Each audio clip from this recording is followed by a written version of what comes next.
I'm Danny Haiphong. Thank you so much for sending me your questions. I am going to answer them the best that I can. I'm going to answer these one or two at a time. And so I appreciate your patience as I get these videos. So the first question was a very good one. The person asked, I'm curious about how you shaped your political stance and what and who influenced you the most. With the political atmosphere between China and the United States as it is, how did you start to manage and perceive China objectively? So really, my politics are influenced by the movement of workers, the movement of oppressed people. I come from a background where, my father worked as in an airport, as an ordinary person, ordinary working class person. My mother was unemployed most of her life and did struggle with mental health issues, and really racism in the United States is so endemic. We're seeing that with this resurgence of anti-China sentiment in the United States. It wasn't foreign to me. I experienced that growing up. I am an Asian American. I am of Vietnamese Chinese descent. That was a huge part of my upbringing. And so once I started to read the real history of the United States, hugely influential for me was the Black Panther Party. The Black Panther Party, not many people know this in the United States, but they were actually the first to visit China before Richard Nixon visited China to normalize relations in that monumental meeting. Huey P. Newton and the Black Panther Party visited just before that and had extended solidarity with the People's Republic of China at a time when the U.S. was diplomatically attempting to isolate the country from the world economy and from its ability to really determine its own destiny. So the politics of the movement against racism in the United States, as well as the valiant efforts of people all over the world to chart a course of social justice, of peace, and of a world order where prosperity for all rather than just the few is the marker of the socialist countries all over the world that have attempted to chart their own course out of the oppression of colonialism and of a world order based upon the hegemony of the West. The thinkers, the leaders, right? Mao Zedong is a huge influence on me. So is Deng Xiaoping. Just thinkers who have really been in that struggle to liberate humanity from poverty, from oppression. That's where my ideas and political stance has come from. And I believe that my own personal life is really reflected in the ways in which these thinkers, these leaders, these organizers, these political figures have attempted to explain the world as well as to change it. So Karl Marx, Vladimir Lenin, we can go down the line, but I really started to move towards a more Marxist political perspective because it was clear as I grew up and as I began to experience racism, as I saw the poverty that afflicted the planet, as I saw the class stratification, the division that really surrounded me here in the United States, but also it also affects the world. It was important for me to begin to learn about this and then to begin to apply it, not just to keep the thoughts in my head, which is why I write the articles. It is why I publish as much as I can. It's why I try to get involved in organizations. And I see this new Cold War against China that the U.S. is waging as a key component. I believe that it is my role here in the United States to ensure that our society is moving in the direction of peace, of real social justice, of socialism, of real democracy, but also now has studied much about China in an attempt to change people's minds, because the second part of that question, how have I become someone who can view China more objectively? Well, I wrote a book in 2019 about American exceptionalism. I co-authored it with Roberto Servent. The reason why I decided to write this book was because American exceptionalism, this idea, this ideology that posits the United States as the most civilized, the most advanced, the strongest, the model for the world, the model society of the world, that ideology really does shape the way that people in the United States view other countries, so-called competitors, even allies. But this ideology has a long history that dates back to the origins of the US, which are based in the enslavement of African people, based in the land theft of native people, of indigenous people. It's also based on a system of inequality where private property owners are able to accumulate capital at the expense of the vast majority. This ideology justifies all of that, American exceptionalism. And it does so by promoting this message in a manner that distorts history. So a lot of people don't know the history of China. They don't know how a lot of people in China view China not as just a country, but as a civilization made up of many different nationalities, histories that date back not just centuries, but date back thousands of years.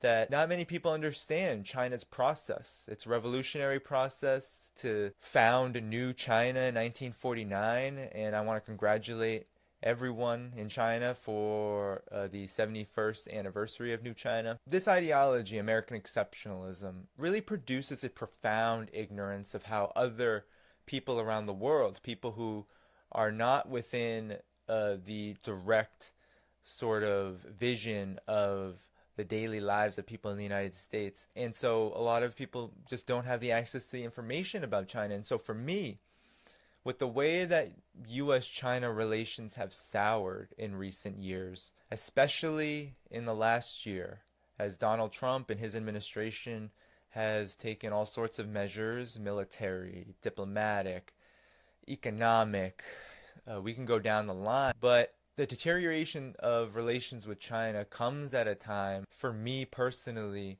where it is obvious that a new kind of global leadership is necessary to address the problems that exist domestically and globally. So when I began to study China, it actually began by reading Xi Jinping's governance in China. I began to become really curious because although I had already been someone who was against war and who was opposed to the way that the U.S. and other Western powers demonize China and demonize other countries around the world who are aligned with China, I was still not very knowledgeable about China's internal dynamics as well as China's global role. And so my journey started there, as well as with beginning to read the classic works of Mao Zedong, the philosophy that he laid out in the beginning years of New China. And then I really was now curious, given that China's role in the world has changed massively now that it is a global economic power,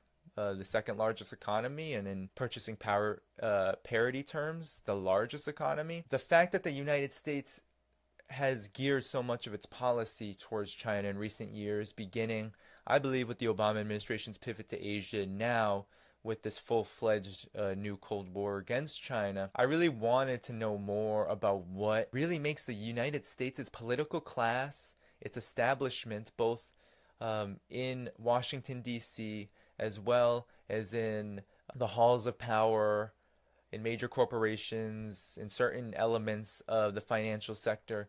What is it about China that threatens them so much?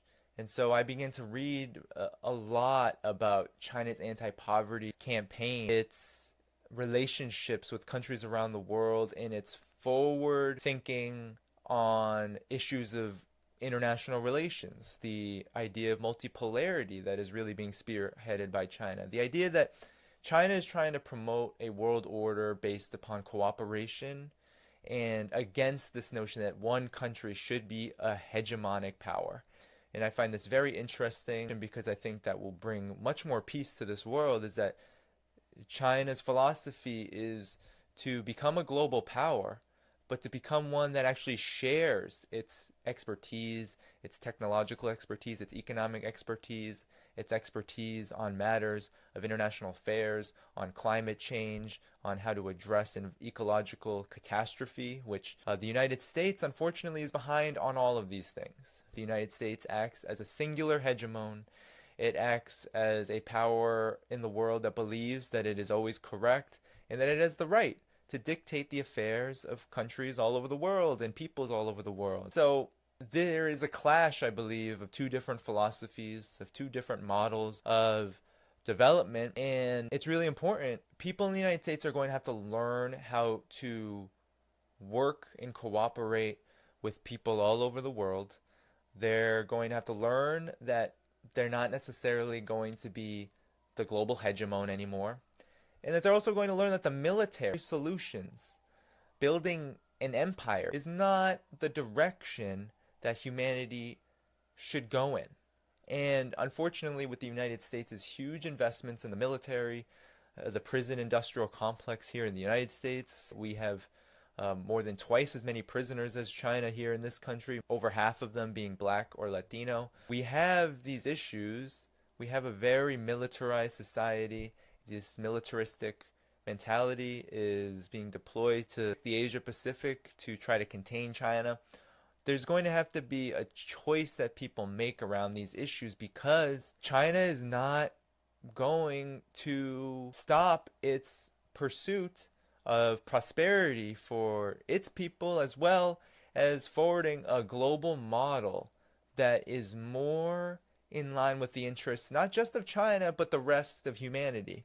And so I think that's sort of where I come from in terms of how I look at China objectively. This new Cold War that the United States is waging is not in the interest of humanity. I try to take a principled position on China, and I was lucky enough to be there for 2.5 weeks to see the development in Urumqi, for example, in Xinjiang, to be able to see the anti-poverty campaign in person, to be able to see how all over the country there are slogans everywhere. There's such pride in this project, and just to see the massive amount of progress that's been made, which should be the envy of people in the United States. The United States used to be an economic superpower that was unmatched technologically.